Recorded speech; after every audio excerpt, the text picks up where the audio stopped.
Você já se perguntou o que acontece no segundo final? Aquele último instante antes de tudo escurecer. Será que há um lampejo de memórias, uma sensação de paz, ou apenas um fim abrupto e silencioso? E se alguém pudesse trapacear? E se a tecnologia oferecesse uma brecha, uma forma de recuar da morte? Imagine uma máquina capaz de rebobinar a fita da vida, não apenas por segundos, mas por anos.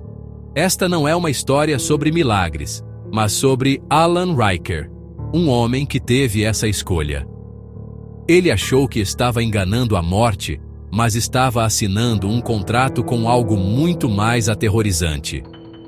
Sua jornada começa onde a maioria termina, com seu último suspiro.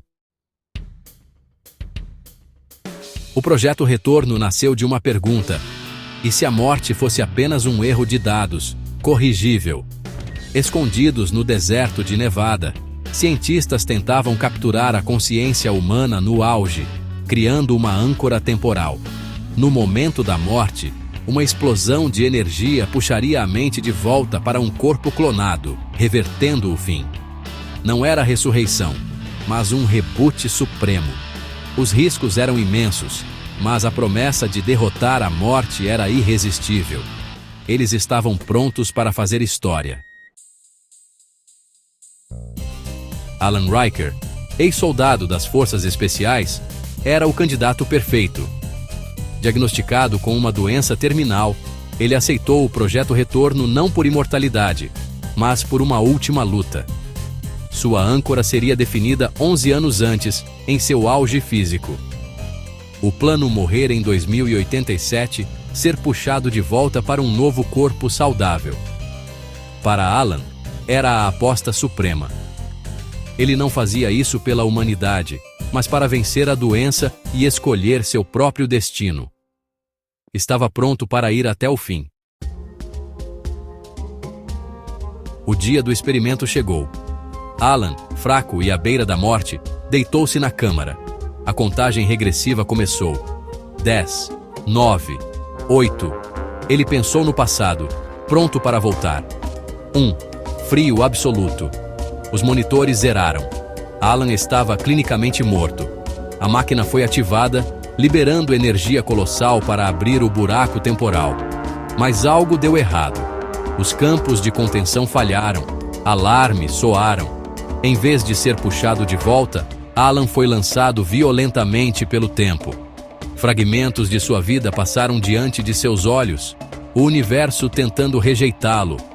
De repente, ele acordou, não em 2087, mas no teto familiar de seu antigo apartamento. Ele estava vivo, mas em 2076.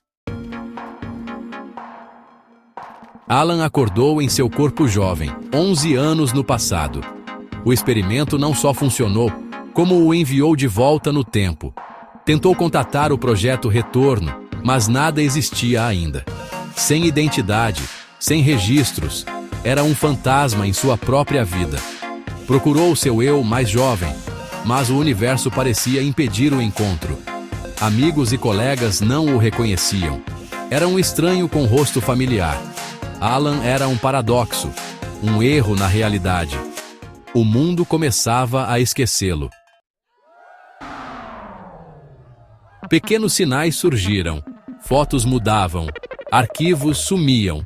Era como se a realidade tentasse apagar sua presença. Alan buscou o jovem Dr. Thorne, mas foi ignorado como louco. Pessoas esqueciam dele minutos após conversarem. Até suas próprias memórias começaram a se desfazer. O paradoxo não só o apagava do mundo, mas de si mesmo.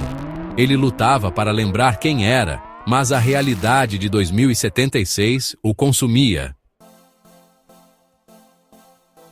Em desespero, Alan invadiu os servidores da corporação que futuramente criaria o projeto Retorno. Encontrou um arquivo impossível. Um registro digital do momento de sua morte em 2087. Era um vídeo de Thorne. A âncora não puxou, empurrou, o sistema tenta corrigir o paradoxo, mas só o joga mais para trás. O arquivo revelava: Alan estava preso em um ciclo, cada vez mais longe de seu tempo, perdendo memórias a cada salto. Não era a primeira vez. Ele já havia tentado avisar a si mesmo antes, sempre falhando.